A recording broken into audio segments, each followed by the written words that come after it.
আসসালামু আলাইকুম এভরিওয়ান, আশা করি সবাই ভালো আছেন, সুস্থ আছেন। ওয়েলকাম করছি আমার নতুন একটা ব্লগ ভিডিওতে। দেশের প্রায় সব জেলাগুলোতেই তাপমাত্রা অনেক বেশি, এই কারণে মানুষের জীবনযাপন অনেক বেশি কঠিন হয়ে গেছে। বাসার ভিতরে সারাদিন ফ্যানের নিচে থাকার পরেও গরম সহ্য হচ্ছে না, আর যারা বাইরে কাজ করে তাদের অবস্থা কেমন হচ্ছে এটা ভেবেই অনেক বেশি খারাপ লাগছে। তারপরেও কেয়ার করার, ঝড় বৃষ্টি গরম সব কিছু উপেক্ষা করে কাজ করে যেতেই হবে। কিন্তু আমরা যেটা করতে পারি সেটা হচ্ছে সাবধানতা অবলম্বন করতে পারি। এই গরমে অনেক বেশি লিকুইড খাবার খেতে হবে, পানি খেতে হবে, স্যালাইন খেতে হবে, তারপর হয়তো বা একটু রক্ষা পাওয়া যেতে পারে। এই গরমে আমার গাছগুলির অবস্থাও তেমন একটা ভালো না, সকাল বিকাল পানি দেওয়ার পরও কেমন গাছের পাতাগুলি হলুদ হয়ে যাচ্ছে।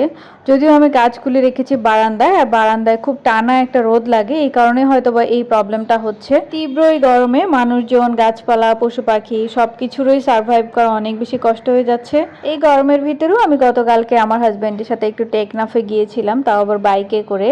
তো এই জন্য অবস্থা আমারও অনেক বেশি খারাপ হয়ে গেছে। এই কারণে আজকে সারাদিন আমি বাসায় বসেই ছিলাম, তেমন কোনো কাজ করাও হয় নাই, শুয়ে বসেই কাটিয়ে দিয়েছি। তো এখন ভাবলাম বিকেল হয়ে গেছে, এই সময় আমাকে একটু গোসল করতে হবে, যেহেতু গোসলও করিনি আজকে, তেমন রান্নাবান্নাও করিনি, নিজেকেও কোনো প্যাম্পার করি নাই। তাই গাছগুলিকে পানি দেওয়ার পর ভাবলাম আমি একটু গোসল করে নিই। আর গোসলের আগে আমি প্রতিদিন এই প্যাকটা লাগাই, আর এই প্যাকটা অনেক বেশি ইফেক্টিভ। মাঝখানে আমার স্কিন অনেক বেশি ডাল হয়ে গিয়েছিল, এখন মোটামুটি কিছুটা একটু ভালো। কোনো একটা ভিডিওতে আমি শেয়ার করব এই প্যাকটা আসলে কি দিয়ে তৈরি, আর আমার স্কিন আগে কেমন ছিল এখন কেমন, সব কিছুই আমি ডিফারেন্সটা বুঝিয়ে দিব। মুখে প্যাক দেওয়ার পর আমি 10 to 15 মিনিটস ওয়েট করছিলাম, আর একটু বাইরের এনভায়রনমেন্টটা এনজয় করছিলাম। যেহেতু আমি বাসায় একা, তাই আমার মতো করেই আমি সময়টা পার করছিলাম। তারপর ভাবলাম গোসলটা সেরে নিই। আমার গোসল শেষ হতে হতে মাগরিব পার হয়ে গিয়েছিল, তো ভাবলাম একটু নাস্তা বানাই, যেহেতু দুপুরে আমার তেমন কোনো হেভি খাবার খাওয়া হয় নাই। তো গোসল শেষ করে আমি চলে গেলাম কিচেনে এসে আমার কাছে মনে হলো আমি আজকে একটু নুডলস বানাবো। আর নুডলস বানানোর জন্য আমি প্রথমেই গাজর আর বরবটি কেটে নিয়েছি। আমার ফ্রিজে তেমন কোনো সবজি ছিল না, এই দুটোই ছিল, তাই আমি এই দুটো দিয়েই নুডলস রান্না করব। সবজি নুডলস খেতে আমার অনেক বেশি মজা লাগে।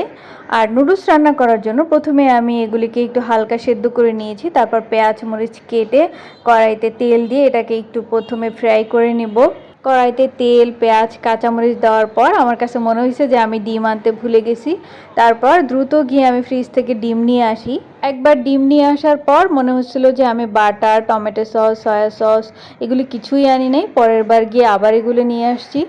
ইদানিং আমি সব কিছুই কেন জানি ভুলে যাচ্ছি। আমি নুডলস রান্না করলে এইসব অ্যাড করি, নুডলসটা রান্না করি, তাহলে আমার কাছে খেতে অনেক বেশি মজা লাগে। এখানে আমি প্রথমে পেঁয়াজ ভাজার পর তারপর ডিমটা দিয়েছি। ডিম দেওয়ার পর টমেটো সস, সয়া সস, একটু বাটার অ্যাড করে তারপর সেদ্ধ করে রাখা নুডলসটা আমি এখানে দিয়ে দিয়েছি। তারপর এখানে একটা মশলাও দিয়ে দিচ্ছি। এখানে মশলা অ্যাড করার পর নুডলসটাকে আমি আরেকটু ভেজে নিব, তারপরেই আমার নুডলস রান্না একদমই রেডি হয়ে যাবে। সো আজকের ভিডিও আমার এই পর্যন্তই, দেখা হবে অন্য কোনো ভিডিওতে। সেই পর্যন্ত আপনারা সবাই ভালো থাকবেন, সুস্থ থাকবেন, আর আমার চ্যানেলটিকে সাবস্ক্রাইব, লাইক অ্যান্ড কমেন্টস করতে ভুলবেন না।